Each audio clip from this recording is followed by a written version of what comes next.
시청자 여러분 안녕하십니까, 김치영입니다. 자, 오늘은 특집입니다. 설 이후 주도주를 찾아라라는 제목으로 끌어가 볼 텐데요. 2024년이 밝고 나서 사실 시장의 변동성이 좀 커졌습니다. 약세장이던 게 PBR이라는 또 새로운 게 등장하면서 결국엔 정부의 밸류어 프로그램에 대한 기대감이 시장을 좀 이끌어가고 있는 상황인데요.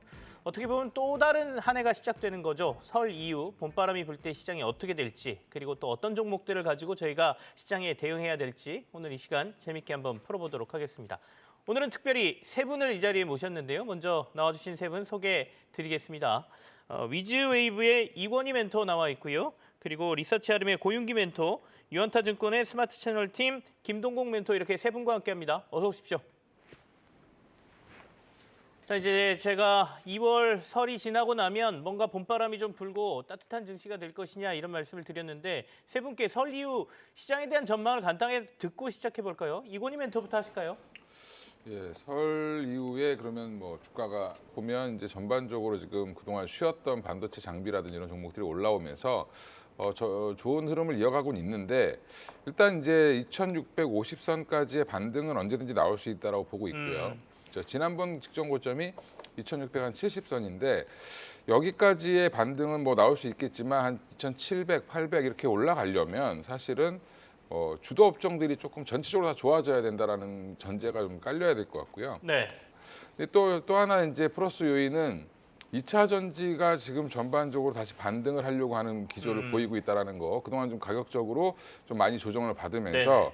기술적 반등일지 아니면 추세적 반등일지 아직은 좀 지켜봐야 되겠지만 반등을 하려고 하는 모습을 보이고 있다는 부분인데, 이 3박자가 맞게 되면 사실 뭐 지수가 2700, 800 가는 것도 뭐 어렵지 않다라고 생각하고 있는데, 이게 이제 그동안 좀 시장이 많이 흔들렸던, 지수 자체도 많이 흔들렸던 것들 중에 하나가 결국에는 금리 인하 기대가, 미국에서 금리를 인하를 빨리 할 거다, 뭐 3월에 할 거다 이런 얘기들이 나오면서 이런 것들이 좀 급격히 반영됐다가 또 급격히 또 그거에 대한 실망감을 또 반영하는 모습이 나왔는데, 그래서 연초에 또 급락이 나왔던 이유도 그런 부분이다라고 보시면 될 것 같고요. 이런 이제 기대감이 축소되면서 이런 갭을, 어떻게 보면 기대감과 현실 사이의 괴리를 좀 맞춰가는 과정이라고 지금 생각하고 있고, 네. 지금 이제 보통 한 6월 정도에는 인하하지 않겠냐라는 또 다시 이제 새로운 이제 컨센서스가 좀 형성되고 있는 중이기 때문에 이런 부분에서는 아직까지 이제 실적 발표도 어느 정도 마무리되는 국면이고, 그다음에 1분기 실적이 나오기 전까지는 뭐 정책적인 요소라든지 기업의 이제 신규 사업에 대한 진출 요소, 그다음에 뭐 새로운 이제 뭐 신성장 산업에 대한 기대, 이런 것들이 또 다시 한번 붙는 시기이기 때문에 상승은 될 수 있지만 제한적 상승이 나올 가능성이 높다라고 보고 있고요. 그러면 이제 결국에는 2650이 넘어가면 사실 저는 조금 흥분하지 마시고 일단 있는 포트에서 수익이 좀 나는 종목들에서 현금 비중을 좀 높이는 전략이 좀 맞지 않겠나 이렇게 생각하고 있습니다. 여기서 조금 더 오를 가능성은 있어 보이는데 2650을 넘어서면 조금, 이런 표현이 괜찮을까? 과열 구간에 들어갈 수도 있으니까 조금 조심하라, 이런 말씀이십니다. 2차 전지가 추세적인 반등이냐, 이것도 굉장히 중요할 것 같긴 하군요. 고윤기 멘토는 설 이후의 증시 상황을 어떻게 전망하십니까? 저는 증시는 아마 좀 박스권을 형성하지 않을까 이렇게 네. 좀 생각을 하고 있는데요. 일단 뭐 수급적으로는 우호적인 환경이 지금 펼쳐지고 있습니다. 어찌됐든 간에 지금 외국인들의 매수세가 유입이 되고 있고, 뭐 일각에서는 중국을 매도하고 한국을 매수한다라는 그런 이슈도 있는 그런 부분이고요. 무엇보다도 이제 정부의 어떤 주가 부양 정책이죠. 밸류 프로그램과 관련된 기대감이 시장에는 여전히 유효하다라고 좀 볼 수가 있을 것 같습니다. 당연히 외국인 입장에서는 PER 기반으로 하기 때문에 패시브 펀드가 유입이 될 가능성이 굉장히 높은 그런 상황이라서 좀 긍정적으로 수급적인 환경이 펼쳐질 수 있다라고 좀 볼 수가 있을 것 같고요. 글로벌적으로도 놓고 본다면은 뭐 기준금리 인하와 관련해서는 기대감이 점차 옅어지고 있는 그런 분위기겠지만, 네. 어찌됐든 간에 AI를 필두로 한 글로벌 IT들의 강세가 여전히 유지가 된다라고 놓고 본다면은 충분히 국내 증시 또한 뭐 우호적인 환경이 펼쳐질 수 있다라고 볼 수 있을 것 같습니다. 다만 이제 3월로 넘어가게 된다면 왜 박스권이냐에 대한 그 의견이 나오게 되는데요. 첫 번째로는 1분기 실적에 대한 우려감입니다. 일부 종목군들과 업종군들 같은 경우에는 실적에 대한 그런 우려감, 기대감과 그리고 우려감이 지금 공존해 있는 그런 부분이기 때문에 1분기 실적이 만에 하나 좋지 않게 나온다면, 특히나 이제 PBR주로 인해서 주가가 급등했던 종목군들의 1분기 실적이 좋지 못했을 경우, 그리고 네네. 업황이 턴어라운드 할 것이다라고 기대를 했었던 반도체 업종 중에서 일부 종목군들의 실적이 좋지 않게 나왔을 경우에는 오히려 주가가 하락할 가능성이 높은 그런 상황이고요. 그리고 3월 달에는 큰 이슈가 두 개 있습니다. 첫 번째로는 3월 초에 있는 중국의 양회. 여기서 과연 중국의 경제 성장률을 5% 이상 혹은 이하로 제시할지가 일단 관건이고 네. 만에 하나 5% 미만으로 제시할 경우에는 거의 30년 만에 최초로 5% 미만으로 제시하는 그런 부분이기 때문에 양에 관련된 중국 증시의 부양 정책도 한번 체크를 해보실 필요가 있을 것 같고요. 마지막으로 이제 그 미국의 FOMC 관련해서는 아무래도 실적적인 부분과 네네. 함께 기대감이 옅어지고 있는 부분이기 때문에 충분히 3월에서는 좀 변동성이 커질 가능성이 높다라고 볼 수 있을 것 같습니다. 그렇기 때문에 우호적인 수급 환경은 유지는 되지만 3월에 있을 이슈는 확인하고 가자 이렇게 정리해 보도록 하겠습니다. 시장은 우호적이지만 변수도 좀 있다라는 말씀이세요. 잠시 후에 한번 저 다른 분들에게도 설 이후의 이벤트에 대해서 제가 여쭤볼 건데 일단 먼저 김동국 멘토 설 이후의 증시 상황을 어떻게 전망하는지 들어볼까요? 두 분 얘기하고 비슷하십니까? 네, 일단 설 이후에 다 좋다라고 네네. 생각을 하신 것 같은데 저도 동일하게 음. 좋다라고 좀 생각을 하고 있고요. 일단 글로벌 M2 물량들이 지금 최근 들어 계속해서 늘어나고 있습니다. 이 M2가 늘어나는 모습들과 통화량 주가의- 말씀하시는 네, 거죠? 맞습니다. 네. 글로벌 통화량들이 지금 계속 늘어나고 있는데 결국 이 통화량들이 늘어난다는 이야기들 자체가 시장의 유동성들이 좀 충분히 공급이 되고 있다는 것이고요. 그것들이 결국 미국의 뭐 S&P 500 같은 경우는 지금 현재 사상 최고치를 계속해서 갱신을 해 나가고 있는 모습들로 드러나고 있는 것들이기 때문에 거기에 대한 훈풍도 우리나라 역시도 같이 볼 수 있을 것이다라는 생각들을 하고 있습니다. 그 같은 흐름들이 결국 우리나라의 수급들로도 이어지고 있다고 보고 있는데요. 1월 19일 이후부터 지금까지 뭐 계속해서 외국인들이 매수세들 이어지고 있는 그림들입니다. 최근 들어서의 모습도 보면은 상당히 양호하게 들어오고 있다라고 좀 정리해 볼 수 있을 것 같습니다. 그리고 또 한 가지 봐야 될 것들은 물가와 금리에 대한 생각들도 좀 한번 해봐야 될 것 같은데요. 최근 들어서 물가에 대한 모습들을 좀 살펴보면은 주택 임대료가 비중이 조금 높은데요. 사실 이 주택 임대료가 제외하고 나면은 사실상 물가는 이제 안정화됐다라고 봐도 무방합니다. 사실 지난달에 있었던 물가 상승률을 살펴보면은 주택 임대료를 제외하고 나면 2%를 달성을 하는 모습들이 나타났거든요. 그 얘기인즉슨 다시 한번 여기서 조금 더 주택 임대료들이 반영이 되고 혹은 물가가 조금이라도 잡혀버리게 된다라고 네. 하면은 추가적인 연준에서 추가적인 유동성 정책들이 나와야 되는 상황들로 보여지고 있거든요. QT에 대한 속도 조절 완화라든가 네. 이런 모습들이 좀 나와야 되는 상황들이기 때문에 여기에 대해서도 이제 크게 이제 변수로서 작용할 가능성들은 점점 힘이 옅어진다고 볼 수 있을 것 같고 금리도 최근 들어서 그렇게 떨어지는 모습들이 아니거든요. 올라오고 있는 모습들이 나오고 있는 상황인데도 지금 현재 증시들은 여전히 괜찮은 상황들이다라는 점들 결국 이 금리 인하에 대한 조기 인하에 대한 기대감들이 옅어지고 있다는 측면들은 시장에서 조금씩 변수로서의 역할들을 조금씩은 잃어가는 것이 아닌가. 그래서 저는 조금은 더 박스권보다는 조금 더 위를 봐도 되지 않을까라는 생각들을 가지고 있습니다. 세 분 말씀 중에 김동국 멘토가 가장 긍정적이네요. 그러니까 박스권보다는 박스권을 뚫고 위로 갈 가능성도 좀 있어 보인다 이런 말씀이세요. 금리 인하에 대한 실망, 그러니까 금리 인하를 조기할 건데 조금 더 늦춰질 것이다라는 시장 실망이 이제 그 에너지를 좀 잃어가고 있다 이렇게 평가를 좀 주셨거든요. 자, 그러면 아까 이제 고윤기 멘토께서는 설 이후에 몇 가지 이벤트를 말씀 주셨습니다. 나머지 두 분은 어떻게 보고 계시는지 좀 얘기를 해보죠. 아까 양회하고 FMC 얘기하셨거든요. 이건희 멘토는 어떻습니까? 설 이후에 가장 큰 이벤트 뭘로 보세요?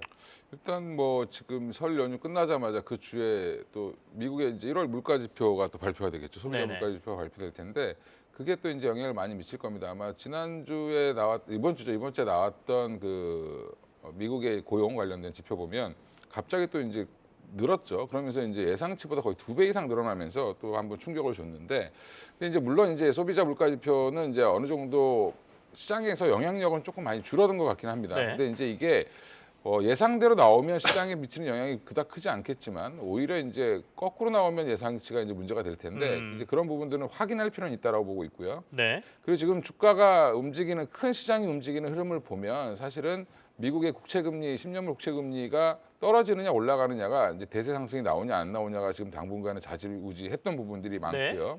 지금 다시 이제 4.1%대까지 올라와 있는 상황에서 지금 뭐 횡보 구간을 가고 있는데 여기에서 만약에 이제 금리가 다시 한번 뭐 4.5% 이상으로 튄다든지 아니면 뭐 4.1%, 3%대로 내려간다든지 이렇게 하게 되면 시장에 영향을 당연히 줄 수 있다고 보시면 될 것 같습니다. 그래서 여전히 지금은 이제 주식 이외에 봐야 될 지표 중에 가장 중요한 지표는 이제 국채금리라고 보시면 될 것 같고요.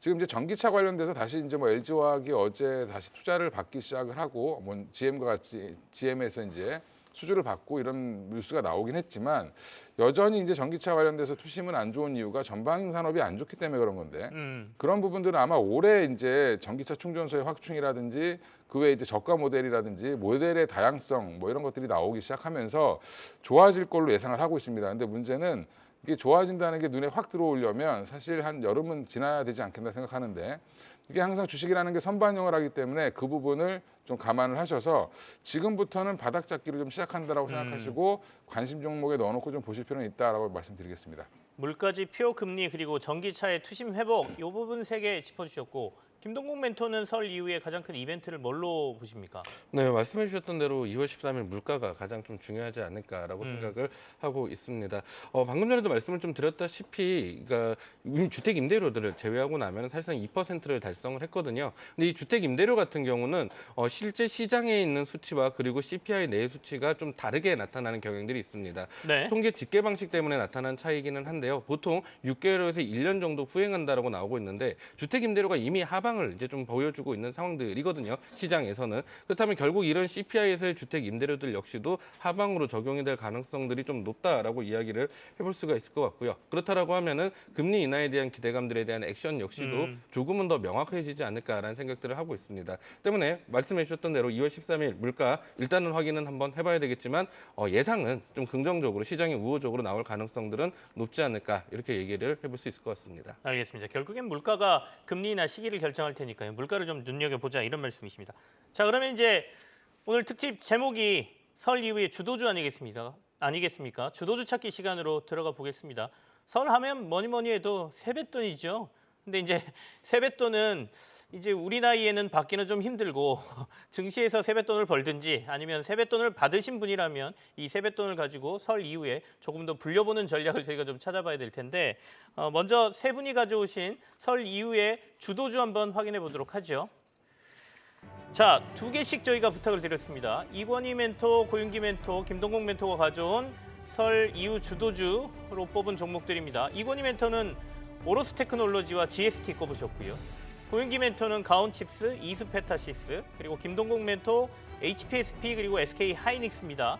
한 분 한 분 이야기를 좀 듣겠습니다. 이권희 멘토가 가져오신 두 종목, 왜 이 종목을 선택하셨는지 얘기 들어보죠.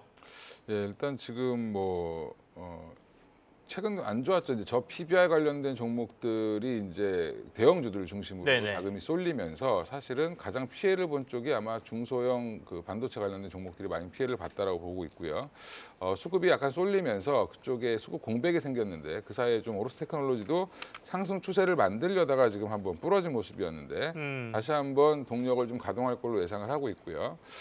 일단 이제 그건 한 일주일, 한 열흘, 물론 이제 이런 저PBR 관련된 것들은 좀 중장기적으로 대응하시는 게 맞고, 나머지 이제 종목들 원래 기존의 주도주 오늘 6종목 다 보면 다 IT 반도체 관련된 종목들이죠. 이런 네. 종목들 보면 뭐 삼성전자가 이제 HBM 시장에 본격적으로 뛰어들기 위해서 추격을 하고 있다는 건 다들 아실 테고, 추격하기 위해서 지금 여러 가지 뭐 잡음은 들리지만 내부에서 나오는 뭐 수율이 안 나온다부터 시작해서 여러 가지 얘기는 들리고 있는 상황입니다.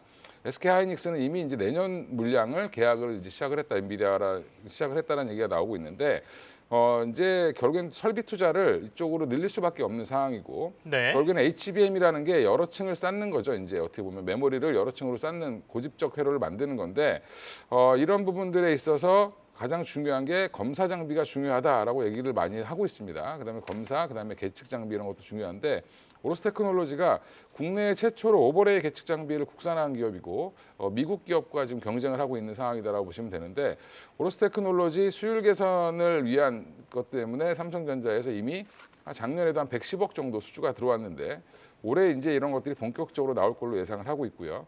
수율 개선을 하기 위해서 필요한 장비, 꼭 필요한 장비다라고 생각하시면 될 것 같고, 그다음에 삼성전자랑 이미 거래를 했다라는 부분. 거래를 텄다는 게 중요하죠. 제가 예전에 한번 레인보우 로보틱스 얘기하면 빅배가 중요하다 이렇게 말씀을 드렸는데 일단 거래를 했냐 안 했냐가 굉장히 중요합니다. 그래서 오로스 테크놀로지 이미 삼성전자 거래하고 있기 때문에 향후에 추가적인 수주가 예상된다라고 말씀드리겠습니다. 자, 오로스 테크놀로지하고 또 하나가 GST였습니다. GST는 어떤 이유에서 지금 저희가 좀 봐야 됩니까? GST 같은 경우 지금 AI 산업이 발전을 하게 되면 결국에는 지금 생성형 AI 관련돼서는 뭐 거대 언어 모델이죠. LLM 모델 관련돼서 들어가는 AI 칩이 가장 중요하다라고 하면 향후에 이제 데이터가 많아지면 데이터 센터도 굉장히 증설을 많이 해야 됩니다.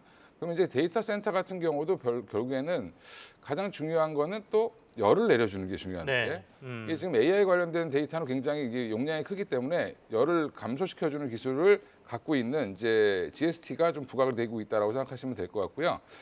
그래서 지금 액침 냉각 관련된 기술이 부각된다라는 부분에서 GST를 한번 주목해 보시면 좋을 것 같습니다. 알겠습니다. 두 종목 오로스 테크놀로지, GST. 세뱃돈도 불려보고 세뱃돈을 벌 수 있는 종목이다 이렇게 꼽으셨어요.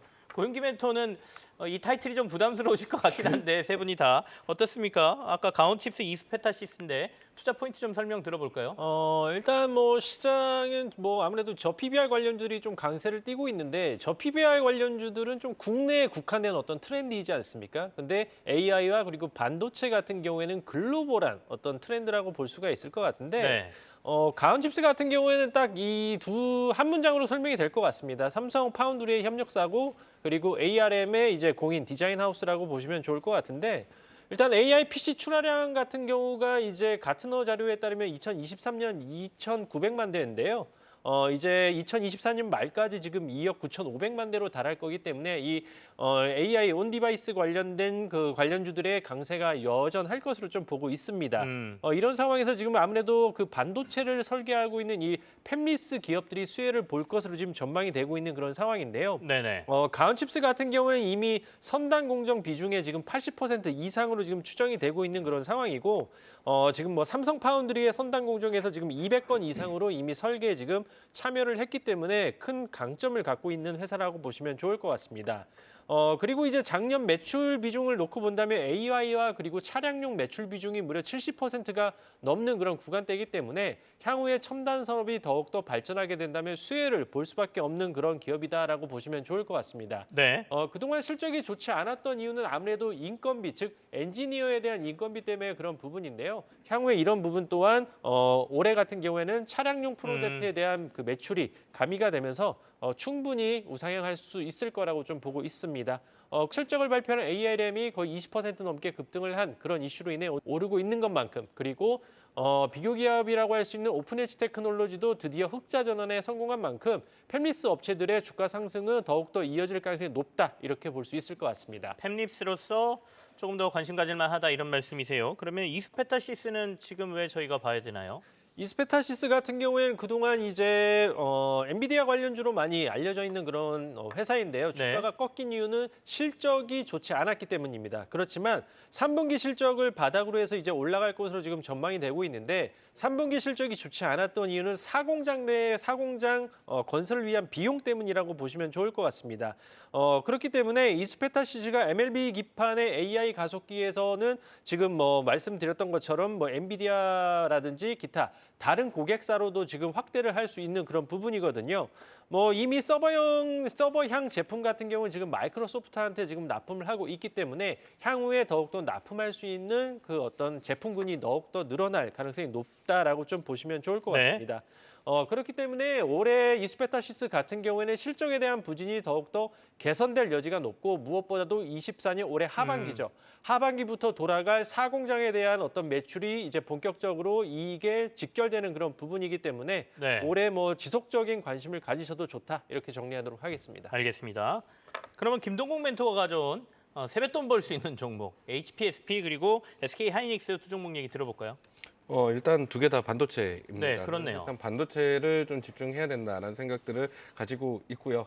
일단 하이닉스부터 먼저 좀 말씀을 좀 드려본다라고 하면은 삼성전자 대비해서 테크 경쟁력이 가장 지금 현재 앞서 있는 시기가 아닌가라고 좀 생각을 해볼 수가 있을 것 같습니다. 물론 HBM이라는 하나의 시장의 큰 트렌드를 지금 가장 적합하게 따라가고 있는 회사라고 좀 볼 수가 있겠죠. 가장 최신 세대라고 볼 수 있는 게 HBM3E라고 볼 수 있을 것 같은데요. 이미 고객사 퀄 테스트가 이미 좀 진행이 되고 있는 상황들. 상황들입니다. 그런데 경쟁사들은 아직까지는 HBM3에서 컬 테스트가 진행이 되고 있습니다. 한 세대 정도 앞선 기술력들을 현재 지금 보유를 하고 있는 상황들이고요. 그렇다면 결국 가격 경쟁력에서도 어느 정도 확보를 해나갈 수가 있을 것으로 보여지고 있습니다. 경쟁사들이 지금 현재 하이닉스를 쫓아가기 위한 노력들을 하고는 있습니다만 여전히 좀 기술 격차가 벌어져 있다는 점들 우리는 좀 생각을 해봐야 될 것 같고요. 그리고 DDR5 128기가 제품 그리고 LDDR5 여전히 하이닉스만 생산을 하고 있다고 볼 수 있을 것 같아요. 그리고 또 한 가지 좀 봐야 되는 것들은 DDR5가 최근 들어 계속 생산량들이 늘리고 있는데 이 DDR5 생산을 늘리기 위해서는 기존의 선로를 그러니까 그 네. 노선을 제가 용어가 좀 갑자기 좀 생각이 안 나는데 이제 이 공장 회선들 자체를 추가로 또 까는 것이 아니라 기존에 있었던 DDR4를 이제 생산 라인을 돌려서 이제 DDR5 생산 라인으로 만들게 되는데요. DDR5 생산 라인이 일반적인 DDR4보다 조금 더 DDR5가 좀 적게 나오게 됩니다. 그렇다는 얘기는 DDR5에 대한 공급 과잉 이슈도 어느 정도 사라지게 된다는 측면에서 여전히 HBM 이슈를 제외하고 나서라도 반도체 업황에 대한 턴어라운드에서 DDR5 쪽에 대한 수혜 여전히 하이닉스가 볼 수 있다라는 관점도 가지고 있고요. 그리고 HPSP도 사실상 이제 좀 살펴봐야 되는 것들이 코스닥에서 반도체주로 가장 유망한 것들을 하나 제가 좀 골라본 건데요. 반도체 역사는 사실상 미세화의 역사죠. 미세화를 시키면 시킬수록 결국 소비 전력들이 줄어들게 되고요. 그리고 데이터 처리 속도도 빨라지게 됩니다. 그렇기 때문에 이 HPSP 같은 경우는 네. 기술력들의 기반으로 해서 코스닥에서 가장 유망한 코스닥 반도체주다라고 이야기 드릴 수 있을 것 같습니다. 알겠습니다. 결국에는 반도체 봐야 된다는 거고 SK 하이닉스 그리고 HBM 네. 쪽 보자 이런 말씀으로 이해가 되네요. 자, 사실 연말 지나서 연초가 되면 이른바 1월 효과라는 게 있습니다. 그래서 증시가 좀 떠야 되는데 이번에는 그게 없었어요. 그래서 설을 연초로 저희가 보기로 하고 그러면 2월에는 이런 2월 효과라는 게 있을 수 있겠느냐. 증권가들은 어떻게 예상하고 있는지 한번 살펴보도록 하겠습니다. 류용민 캐스터가 정리해봤습니다.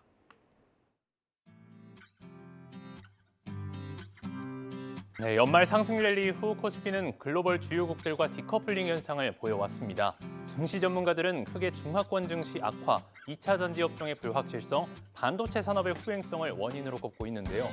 미국의 1월 FOMC 결과에 따라 기준금리 인하 시작 시점이 기대보다 늦어졌지만 연내 금리 인하 기대감은 지속되고 있고 중국의 경기 부양책과 디플레이션 탈피 여부도 2월 증시에 영향을 미칠 것으로 예상되고 있습니다. 그렇다면 증권가에서는 2월 코스피 어떻게 전망하고 있을까요? 증권사가 전망한 2월 코스피 밴드는 최하 2,350에서 최고 2,700포인트입니다. 가장 보수적으로 전망한 곳은 메리츠 증권과 이베스트 투자증권으로 2,350에서 2,550포인트를 제시했고요. 가장 긍정적으로 전망한 곳은 유진투자증권으로 2,450에서 2,700포인트를 예상했습니다. 1월의 코스피 예상 밴드가 2,350에서 2,800포인트였는데 상단이 100포인트가량 더 낮아진 걸 볼 수 있습니다. 이달 중 발표될 금융당국의 기업 밸류업 프로그램 기대감으로 저PBR 업종의 강세가 두드러지고 있는 가운데 증시 훈풍이 지속될지 귀추가 주목되고 있는데요. 2월 시장을 움직일 유망 섹터는 어딜까요? 저희 한국경제TV에서 직접 5대 증권사 리서치 센터장에게 물어봤습니다. 반도체 업황 회복과 관련한 내용은 올해 가장 많이 언급됐던 내용 중 하나죠. 역시나 반도체가 내표를 받으면서 가장 유망한 섹터로 점쳐지고 있습니다. 메리츠증권 이경수 센터장은 반도체 시장 정상화와 AI로 인한 반도체 호황 사이클이 출현할 경우 코스피는 3,000선도 가능할 것이라고 전망했는데요. AI 관련 반도체 기업의 수혜 강도에 따라서 지수 상승폭은 더 커질 것으로 전망했습니다. 또 대신증권 김영일 센터장은 수출 모멘텀이 강화되고 업황 개선이 가시화되고 있어 반도체 섹터의 올해 실적 추정치가 상향 조정되고 있는 점을 유망 요인으로 꼽았습니다. 다음으로 많은 표를 차지한 섹터, 먼저 은행 섹터가 눈에 띕니다. 최근 기업 밸류업 프로그램과도 관련이 깊은 섹터이기도 하죠. 이베스트 투자증권의 신중호 센터장은 은행 섹터의 경우 특히 정부 정책에 민감해 주주 환원을 확대할 여력이 있는 업종이라고 분석했습니다. 올해부터 결산 배당 기준일 변경 제도가 시행되면서 찬바람 불면 배당주를 사라는 증시 격언도 일부 바뀌게 됐는데요. 3월 주총 이후 주주 명부를 확정하기 때문에 1분기 배당과 동시에 결산 배당을 받는 더블 배당에 대한 기대감도 커지고 있습니다. 주주 환원 정책에 대한 기대가 큰 섹터는 자동차도 마찬가지입니다. 자동차 경기 악화에 대한 우려도 이어지고 있지만 신중호 센터장은 피크아웃 관련 우려는 이미 주가에 선반영된 것으로 분석하면서 수출주로서의 가치와 함께 현대차, 기아의 낮은 PBR도 유망 섹터 요인으로 꼽았습니다. 유진투자증권 이승우 센터장은 유럽의 2030년 내연기관차 판매 금지 조치가 연기되거나 철회될 가능성을 짚었습니다. 네, 정리하자면 5대 증권사 리서치 센터에서는 반도체를 가장 유망한 섹터로 꼽고 있습니다. 그리고 정부의 기업 밸류업 프로그램 발표 예정에 따른 주주 환원 정책 강화가 기대되는 은행과 자동차가 뒤를 이었고요. 이들과 함께 저PBR 섹터로 주목받는 통신이나 유틸리티 sek터 또한 유망 섹터로 꼽혔습니다. 5대 리서치 센터장이 선택한 유망 섹터를 통해 연휴 이후에도 즐거움 가득한 투자길 걸으시길 바라겠습니다. 캐스터 류홍민이었습니다. 네, 5대 리서치 센터장들의 의견을 보니까 역시 반도체는 빠지지가 않네요. 그중에 뭐 은행 들어간 거 조금 눈에 띄고요. 완성차도 있었다는 점 다시 한번 말씀을 드려보죠. 그리고 뭐 3천까지도 코스피를 예상하는 곳이 있어서 설 이후에 시장이 조금 더 오를 에너지가 있다 이렇게 보는 곳들이 꽤 있는 것 같습니다. 참고하시길 바라고요. 자, 앞서 이제 설 이후 주도주 찾기를 저희가 두 종목씩 세 분한테 들어봤는데 이번에는 사실 지금 계좌를 보고 있으면 손실을 좀 보고 계신 분들 꽤 계실 것 같아요. 저희 개인 투자자분들 중에. 그래서 이 손실을 복구할 수 있는 종목, 조금은 중장기로 한번 봐보자라는 차원에서 세 분에게 저희가 한 종목씩 좀 찾아봐 달라라고 얘기를 했습니다. 그거 한번 확인해 보도록 하죠. 설 이후 주도주 중에 어떤 걸 꼽으셨는지 한번 확인해 보겠습니다. 자, 이건희 멘토는 여전히 기대는 바이오라고 꼽아주셨네요. 지금은 거의 반도체나 우리 완성차 이쪽이 가고 있는데 그래도 바이오를 좀 보자 이렇게 꼽으셨고, 고윤기 멘토는 HBM 변함없습니다. 반도체 HBM 뭐 빠지면 올 한 해 설명이 안 된다 이런 말씀이신 것 같고, 김동국 멘토 전차 군단이라는 거는 진짜 방산업체를 말씀하시는 건지 아니면 전기차 아니면 뭐 우리 흔히 말하는 IT 회사를 말씀하시는 건지 한번 확인을 해봐야 되겠습니다.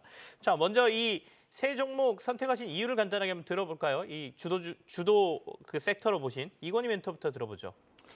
종목까지 다 얘기 말씀드리는 건가요? 아니, 먼저 바이오 선택하신 이유부터 좀 듣고요. 일단 바이오 너무 지금 소외받았죠. 어떻게 보면 12월 달에 좋았는데 1월 JP모건 헬스케어가 끝나자마자 이제 사실은 별게 없으니까 다 팔기 시작하신 것 같습니다.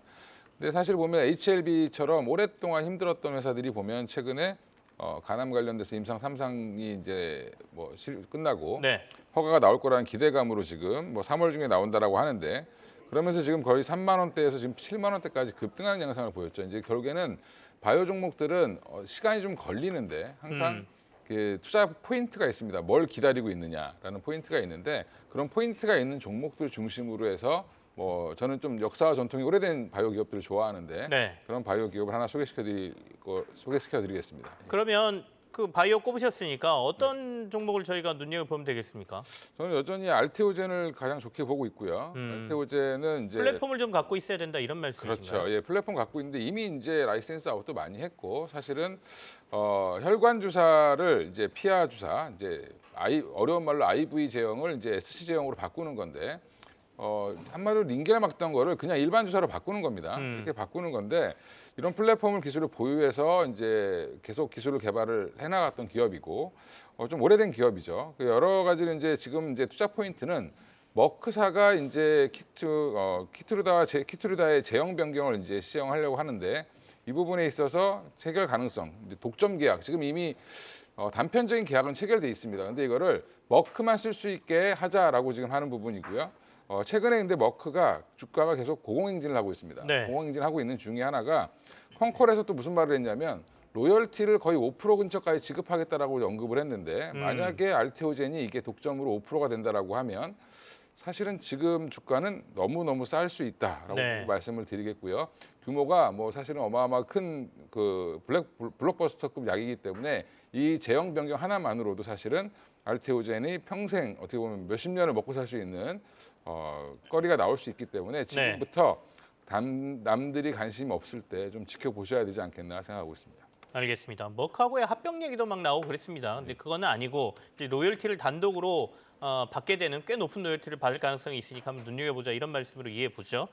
자, 고윤기 멘토는 HBM이라고 이제 그 단어를 꼽으셨는데, 그러면 관련된 종목까지 뽑으신 이유 얘기를 들어볼게요. HBM은 뭐 AI 뭐 전반적으로 뭐 글로벌 빅 트렌드이기 때문에 뭐 이유를 뭐 딱히 말할 그럴 건 없을 것 네네. 같고요. 바로 종목으로 말씀드리면 종목은 한미반도체입니다. 그동안 이제 AI 관련된 그리고 이제 HBM과 관련된 어떤 노이즈 중에 하나는 뭐냐면 과연 실적이 나올 거에 대한 그런 노이즈가 있었는데 한미반도체는 그러한 노이즈를 불식시켰죠. 4분기 어닝 서프라이즈를 기록하면서 AI 하드웨어의 어떤 대표 주자로 올라서는 그런 모습을 보였고 무엇보다도 지난 1일에 이제 SK 하이닉스로의 이제 860억대 이제 규모의 수주를 나타나면서 지금 수주가 지속적으로 지금 나타나고 있는 그런 부분입니다. 이제 본딩 장비가 지속적으로 판매가 되고 있는 그런 부분인데 SK 하이닉스뿐만 아니라 이제 올해 같은 경우에는 추가적으로 어떤 고객사를 확보할 그런 가능성이 매우 높은 그런 회사라고 보시면 좋을 것 같고요. 회사 내부적으로도 한번 놓고 본다면 지금 정부 정책에 굉장히 좀 부합하는 그런 종목이라고 보시면 좋을 것 같습니다. 첫 번째로는 대주주의 책임 경영에 따라서 지금 200억이 넘게 자사주 매입이 지금 계속적으로 들어오고 있는 그런 부분이고 두 네. 번째로는 일단 자사주 소각을 4월 달에 진행할 것으로 지금 예정이 되어 있고 세 번째로는 무엇보다도 창사 이래 최대 현금 그 배당을 지금 계획을 하기로 지금 420원 정도 지급하기로 지금 되어 있는 것만큼 정부 정책에 따른 어떤 주주 환원적인 정책과뿐만 아니라 글로벌 빅 트렌드에 부합할 수 있는 안정적인 실적을 내는 그런 회사이기 때문에 네. 비록 오늘 급등을 하더라도 여전히 꾸준하게 올 한 해 지켜봐야 되는 대표적인 종목이다 이렇게 정리하도록 하겠습니다. 알겠습니다. HBM의 한미반도체 이렇게 설 이후 주도주죠. 좀 중장기적으로 가져갈 만하다. 주주환원 정책도 꽤 나올 것이다. 이렇게 얘기를 주셨습니다. 자, 김동국 멘토 아까 전차군단 저희 궁금증을 풀어주십시오. 방사는 아니고요. 네. 전기전자와 이제 자동차 해서 이제 전기전자는 이제 두 종목을 먼저 말씀을 드렸습니다. 하이닉스, HPSP 말씀드렸고요. 자동차가 이제 좀 하나의 또 시장 트렌드가 될 거다라고 말씀드리고 싶은데 뭐 실적으로 말씀을 다 드릴 수 있을 것 같습니다. 그리고 시장에 달고 다니는 차들 한번 좀 봐보세요. 승용차가 많아지고 있나, SUV가 많아지고 있나, 그리고 하이브리드 차는 얼마나 많아지고 있는가, 그리고 제네시스는 얼마나 더 많아지고 있는가를 살펴보신다라고 하면 기존에 있던 판매되던 차들보다 지금 현재 더 비싼 차들이 많이 판매가 되고 있다는 것들을 느끼실 거고요. 그리고 그 차 판매량들 자체가 줄어드는 것이 아니라 더 비싼 차가 팔리고 있음에도 불구하고 더 많은 차들이 팔리고 있다라는 것을 한번 좀 생각을 해보신다라고 하면은 자동차에 대한 관심들은 가져볼 수 있을 것 같습니다. 굳이 기아를 들고 왔는데요. 중장기로 말씀드렸던 이유는 네. 최근에 단기 급등이 나왔었기 때문에 일정 부분 조정 나온 다음에 매수를 한다라고 하면 충분히 가능성이 있다라는 측면에서 중장기로 들고 왔습니다. 알겠습니다. 완성차 중에서 기아 괜찮다. 앞서 이제 전기전자와 관련된 주식들은 말씀을 주셨고 설 이후에 결국엔 완성차도 조금 더 볼만하다 이런 말씀으로 이해를 하겠습니다. 자, 오늘 특집으로 세 분과 함께 얘기 나눴는데요. 세 분과는 여기서 마무리를 짓죠. 이권희 멘토, 고윤기 멘토 그리고 김동국 멘토 세 분과 함께했습니다. 고맙습니다.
안녕하세요. 이상로의 텐텐베거입니다. 2024년 시작은 참으로 힘들었죠. 하지만 설 이후에는 시장도 수익률도 더 커져야 할 겁니다. 설 이후 시장을 이길 유망 섹터와 주도주 알아보겠습니다. 오늘 이상로 파트너입니다. 어서 오세요. 네, 반갑습니다. 네, 반갑습니다. 우선 지난 2개월 리뷰부터 해보겠습니다. 말씀 드렸다시피 정말 쉽지 않았죠. 네, 맞습니다. 네, 1월 마지막 날에는 코스피의 2,500선 그리고 코스닥의 800선이 무너지면서 시장에 충격을 주기도 했는데요. 2월이 되면서 그래도 저PBR 덕에 시장이 활기를 되찾긴 했습니다만 그래도 뭐 좋다고는 할 수 없는 시장인 것 같아요. 뭐 100점 만점이라면 네. 글로벌 증시는 현재 100점 만점이죠. 네, 그런데 너무 거기에 부러워요. 국내 증시는 여전히 70점대가 아닌가. 하지만 이제부터는 바뀌지 않을까 그런 기대를 하면서 한번 리뷰를 보시면 좋을 것 같습니다. 네, 좋습니다. 2개월 리뷰 한번 확인해 보시죠. 네, 우선 크게 보면 세 가지 틀로 나눠서 우리가 한번 볼 수 있을 것 같습니다. 준비된 화면을 조금 보면서 설명을 좀 드리도록 하겠습니다. 최근에 글로벌 증시에서 좋은 모습을 보이는 것이 일본 증시, 대만 증시, 그리고 미국 증시입니다. 이 세 국가의 공통점은 바로 AI를 기반으로 반도체 산업, 첨단 산업이 국가 기반인 나라들이거든요. 그렇다 보니까 현재 글로벌적인 메가 트렌드가 AI 쪽에서 나타나고 있고 그에 따른 영향력으로 반도체 장비라든지 또는 생성형 AI에 대한 시장이 상당히 뜨거웠던 것이 최근까지에 대한 움직임이 아니었나 그렇게 좀 볼 수 있을 것 같습니다. 마찬가지로 종목별로 본다면 우리가 이제 팹리스를 가장 대표하는 기업이었죠. 바로 이 제주 반도체가 상당한 상승세를 보이면서 1월, 2월 달에 큰 폭의 상승을 기록하는 모습이 나타났었고 생성형 AI로 대표되는 이스트 소프트 같은 기업들도 뭐 연일 신고가를 쓰면서 2배 이상에 대한 큰 폭의 상승을 기록하기도 했습니다. 마찬가지로 한미 반도체 같은 경우에도 반도체 장비주로서 상징적 의미가 대단히 강한 기업입니다. HBM이라는 바로 AI와 연결 키워드를 가지고 있는 기업이다 보니까 신고가에 대한 흐름을 이어내는 모습들은 결국 이런 AI 흐름 자체는 국내뿐만이 아니라 글로벌적인 흐름이기 때문에 앞으로도 성장성이 상당히 나타나지 않을까라는 그런 기대를 한껏 올리는 양상들이 아니었나라고 볼 수 있을 것 같습니다.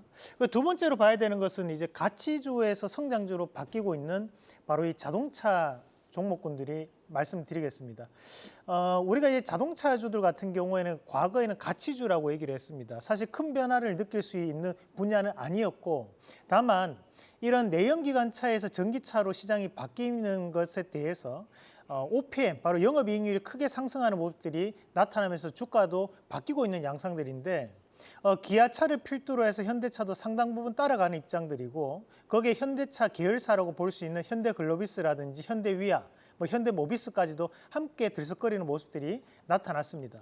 또한 자동차 부품주들 같은 경우에도 마진율에 대한 개선 또는 우리가 저PBR 관련된 이슈와 함께 엮이면서 좋은 모습을 나타냈던 것도 하나의 키 포인트가 될 수 있겠고요. 우리가 실적이라는 부분을 빼놓고 얘기하지 않을 수 없는데 유일하게 수출 물량이 늘어나고 있는 섹터도 이 자동차다 보니까 이런 실적적인 부분이 이슈가 될 때마다 이런 자동차주들에 대한 상승이 나타나지 않았나 그렇게 볼 수 있겠습니다. 자, 그리고 세 번째는 소외주의 반란, 이제 저PBR이라고 한번 정해봤는데 우리가 이 저PBR이나 저PER 같은 기업들은 사실 가치주에 대한 성격이 대단히 강합니다. 그리고 그런 종목군들이 보면 지분율도 높고 거래량도 부족하다 보니까 잘 안 움직이는 경향이 많습니다. 그럼에도 불구하고 지금 현재 정부 정책에 대한 변화가 감지되면서 외국인에 대한 폭발적인 매수가 집중되었고 결국에는 시장의 증시를 상승하는 주도주에 대한 역할을 해줬던 것이 바로 저PBR 주였던 것 같습니다. 그러니까 이 저PBR 주들 같은 경우에는 크게 세 가지로 나눌 수 있을 것 같은데요. 우리가 이제 금융사가 될 수 있겠고 또 한 가지는 보험사, 그리고 마지막 한 가지는 바로 지주사에 대한 모멘텀을 가지고 있는 기업들이 크게 있을 수 있을 것 같은데 우리가 현재 지주사로 대표되는 기업이 이제 삼성물산 같은 기업들입니다. 삼성물산 같은 경우에도 최근 들어서 주가에 대한 변화가 나타나면서 좋은 모습을 보였던 부분, 그리고 지금 보면 보험사에 대한 부분에서도 건강보험에 대한 보장이 축소될 것이라는 우려감들이 오히려 호재로 작용하면서 현대해상이라든지 또는 우리가 현재 DB동부화재 같은 DB화재 같은 기업들이 또 좋은 모습들이 나타나는 과정들이었습니다. 거기에 KB금융 같은 은행주들도 고금리 차원에서 수익성이 개선되는 움직임들도 저PBR에 대한 부분이 부각되지 않았나 그렇게 정리를 해드릴 수 있겠습니다. 네, 연초 우리 증시를 견인한 섹터는 정말 성장세가 엄청났던 상승률이 엄청났던 AI, 또 가치주에서 이제는 성장주 영역에 들어온 자동차, 마지막으로 소외주의 반란 저PBR주였습니다. 이제 중요한 건 설 이후겠죠. 설 이후 시장을 이끌 업종 공개해 주시죠. 네, 저는 이 두 가지를 뽑아봤습니다. 하나는 자동차, 그리고 두 번째는 AI 말씀드리겠습니다. 네, 자동차는 워낙 실적이 좋다 보니까 기대 네. 요소가 있을 것 같은데 AI도 설 이후 더 기대해 볼 만할까요? 워낙 많이 올라가지고. 우리가 그 사람은 보면 우리가 뭐 청년운, 장년운, 말년운 이런 식으로 나눈 것처럼 주식도 이제 일생이라는 것이 있거든요. 그러면 이제 태동기, 이 산업이 시작할 때를 이제 태동기라고 하면 본격적인 성장기에 진입할 때를 성장기, 그 다음에 이 산업 자체가 좀 더 다변화될 때를 성숙기, 그 다음에 조정기와 쇠퇴기를 거치게 되는데 현재 AI 같은 경우에는 출시가 됐던 것이 생성 AI 같은 경우 2022년도 12월 달이었고 1년 만에 폭발적인 성장기를 현재는 돌입하고 있다고 저는 보고 있습니다. 결국에는 우리가 이 AI 시장 자체가 전 세계적으로 확대가 되면서 AI 반도체에 대한 수요가 폭발적으로 증가하고 있는 과정들이기 때문에 이런 성장기에 대한 움직임이 앞으로도 이어질 가능성이 대단히 높다라는 부분으로 말씀을 드리고 싶습니다. 다만 여기서 두 가지 분류로 봐야 되는데 결국 AI를 활용하는 우리가 소프트웨어적인 부분이 바로 생성 AI가 될 수 있는 거고 이 AI를 활용할 수 있게끔 만들어주는 기반을 가지는 것이 장비주들이거든요. 그러면 현재 이런 반도체 장비주들에 대한 재평가가 상당 부분 이루어질 것이라는 부분으로 접근을 하시면 좋을 것 같습니다. 자, 그리고 이 자동차 같은 경우에는 결국 시장이 힘들 때마다 이슈가 됐던 것이 바로 실적이라는 부분이었습니다. 그런 실적이라는 부분을 유일하게 갖추고 있는 섹터라고 얘기할 정도로 이 자동차 기업들에 대한 실적이 대단히 좋은 모습들을 나타내고 있고 그리고 우호적인 환율 환경이라든지 최근에 있었던 도요타에 대한 인증 조작 건들도 결국 반사적인 이익을 볼 수 있는 것이 바로 자동차주들이기 때문에 이런 자동차주들이 내연기관에서 전기차로에 대한 변화뿐만이 아니라 외적인 이슈도 상당 부분 긍정적으로 해석할 수 있기 때문에 그에 따른 모멘텀으로 상당한 변화를 기대해보자라는 말씀도 함께 드리겠습니다. 네, 실적 기대 자동차 그리고 성장기의 AI가 설 이후 주목할 섹터입니다. 중요한 건 어떤 섹터를 어떤 종목을 매수하냐는 거겠죠. 오늘은 특별히 두 종목을 준비해봤습니다. 먼저 AI 섹터에서 원픽 공개해 주시죠. 네, 첫 번째로 볼 수 있는 그 종목은 우리가 PSK홀딩스 먼저 말씀을 드리겠습니다. 우리가 이제 글로벌적으로 봤을 때 어플라이드 머티리얼즈나 랩리서치, 도쿄일렉트론, ASML 이렇게 네 가지를 빅4라고 반도체 장비주라고 합니다. 이 업체들이 전 세계적인 점유율이 약 60% 정도를 차지합니다. 하지만 이제 국내에서 가장 높은 점유율을 차지하고 있는 기업이 이제 세메스라는 기업이 있는데 이 세메스라는 기업은 비상장 기업이고 지분을 삼성이 가지고 있거든요. 그러니까 비상장 기업이다 보니까 우리가 투자를 하기는 힘든 상황이고 세계적인 점유율로 따진다면 약 3% 정도 나오는 기업입니다. 그 다음에 상장돼 있는 기업 안에서 보면 이제 원익그룹과 그리고 이제 PSK 그룹이 있는데 이 두 가지 그룹이 약 2에서 2.5% 정도 차지하는 기업들입니다. 그렇다 보니까 전 세계적으로 봤을 때 반도체 장비주에 대한 재평가가 나타난다면 결국에는 국내에서도 전 세계적 점유율이 높은 기업들 위주로 먼저 움직임이 나오지 않을까 그 부분에서 한번 출발을 해봤고 그래서 우리가 AI 시장의 확대는 결국 반도체 장비주에 대한 재평가로 이어질 때 이 PSK홀딩스에 대한 재평가도 함께 이루어질 가능성이 높다라는 말씀도 드리겠습니다. 그래서 우리가 이런 PSK홀딩스 같은 경우에는 PSK라는 회사가 사업회사라고 보시면 되고 PSK홀딩스 같은 경우에는 지주사라고 생각하시면 됩니다. 그런데 현재 이 PSK홀딩스 같은 경우에는 현재 저 PBR 관련도 함께 엮일 수 있는 것이 현재 PBR 밴드로 따진다면 약 0.6배에서 0.7배 정도 수준이기 때문에 우리가 지주사에 대한 평가가 다시 한 번 더 바뀔 수 있는 여지가 있다라고 판단할 수 있는 부분이고요. 우리가 이제 PSK 같은 경우에는 전공정 장비를 납품하는 반면 PSK홀딩스는 후공정, 패키징에 대한 부분을 담당하고 있는 기업이기도 합니다.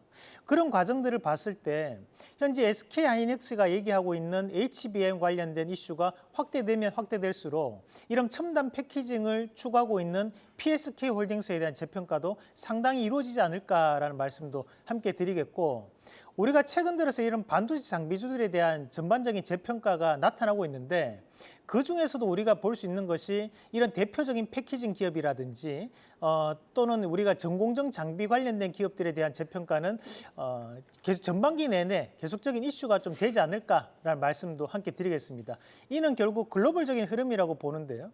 글로벌적인 흐름 자체에서 반도체 장비주들에 대한 재평가와 신고가에 대한 움직임을 감안했을 때 현재 이 PSK 홀딩스에 대한 재평가도 상당히 나타날 수 있을 뿐더러 추가적으로 우리가 이런 저PBR 관련된 이슈도 좀 더 이루어지는 과정이 나타날 수 있다. 그리고 우리가 이런 저PBR 관련주를 매매할 때 중요한 부분 중에 한 개가 국민연금에 대한 매수가 들어와 있는 기업들이 좀 더 주주 가치를 좀 더 올릴 수 있는 여건이 형성될 수 있고, 그리고 대주주에 대한 비중도 높은 기업들 위주로 보시면 좋을 것 같습니다. 그래서 1차적인 목표가를 잡아본다면 우리가 상단에 있는 36,300원대를 제시를 해드리고요. 대신 손절가는 29,900원 제시해드리겠습니다. 네, 반도체와 저PBR 두 가지 모멘텀을 가지고 있는 PSK 홀딩스에 대해서 자세히 알아봤습니다. 그 다음은 자동차 섹터의 원픽 알아보죠. 자동차 섹터의 원픽은요? 네, 현대차 말씀드리겠습니다. 현대차. 앞에서까지는 이제 우리가 기아차가 제일 좋다 이렇게 얘기해놓고 이제 와서 현대차 또 얘기하면 한 입으로 두 말 한다는 얘기를 또 하실 수도 있을 것 같은데, 기아차가 최근 들어서 많이 올랐다면 우리가 또 현대차가 그만큼 오를 수 있는, 우리가 뭐 비교를 해본다면 이제 용호 쌍박 정도로 볼 수 있을 것 같습니다. 그래서 기아차가 호랑이였다면 우리가 현대차는 용의 해이기 때문에 또 용이 될 수 있는 현대차가 아닐까, 그렇게 말씀을 좀 드리겠고, 우리가 현재 현대차 그룹뿐만이 아니라 이런 자동차 부품주를 선택할 때 가장 중요한 포인트가 있었습니다. 우리 고미정 앵커님 뭐였죠? 네. 조지아, 엘라바마, 네, 그리고 맞습니다. 인도 법인까지 있으면 더 좋다. 네, 맞습니다. 우리가 결국에는 이 조지아에 대한 생산 기지를 담당하는 기업들이 바로 기아차 협력 밴드라면, 엘라바마에 대한 협력 밴드들이 모여 있는 것이 바로 현대차 그룹에 대한 협력 밴드 업체들입니다.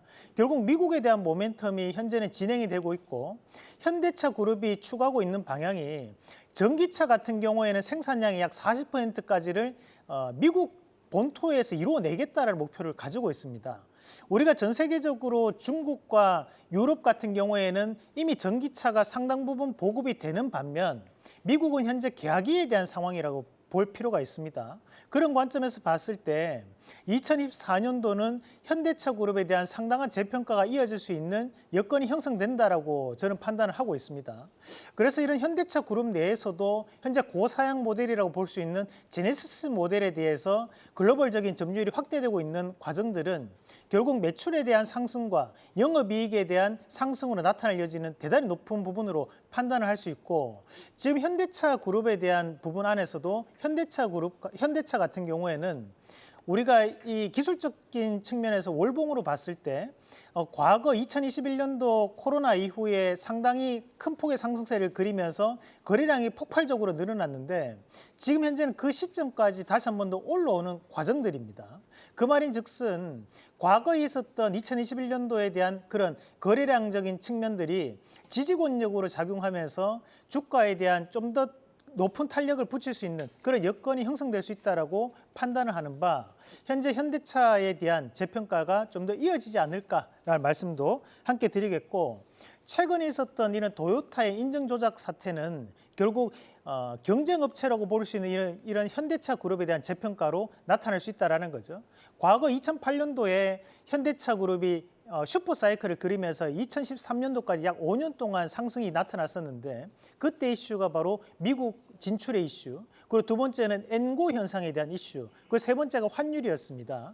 지금도 마찬가지로 현재 일본에 대한 이슈가 붙어 있고, 그리고 미국에 대한 이슈, 거기에 인도에 대한 이슈까지 붙어 있는 상황, 그리고 환율 같은 경우에 상당한 원화 약세 기조가 나타나고 있기 때문에 이런 기조를 감안해서 본다면 우리가 이런 현대차가 앞으로도 신고가에 대한 부분도 저는 계속적으로 한번 눈여겨보자는 말씀도 함께 드리면서 1차적인 목표가를 잡아본다면 상단에 대한 27만 2천 원, 그 과정을 돌파한다면 신고까지도 충분히 가능하다라는 말씀도 함께 드리고요. 그리고 손절가는 22만 5천 원을 제시하면서 저는 이왕이면 좀 더 길게 보시면 충분히 성과를 볼 수 있는 기업 현대차까지 말씀드리겠습니다. 네, 오늘의 원픽은 PSK홀딩스와 현대차입니다. 새해 두 종목 기대해 봐야겠고요. 설 이후 시장 더 힘을 내주길 바라보면서 오늘 말씀 여기까지 듣겠습니다. 대표님도 또 시청자분들도 모두 새해 복 많이 받으세요. 네, 오늘 전문가들과 함께 설 이후 주도주 찾기 노력을 좀 해봤습니다. 한 10종목 정도 저희가 말씀을 드린 것 같은데요. 관심 종목에 넣어 놓으시고 한번 관심 있게 보시면서 설 이후에 올해 여러분들의 자산 관리에 좀 도움이 되시기를 바라보겠습니다. 설 명절 연휴 행복하고 풍성하게 가족들과 잘 보내시길 바라겠습니다. 새해 복 많이 받으십시오. 저는 물러갑니다.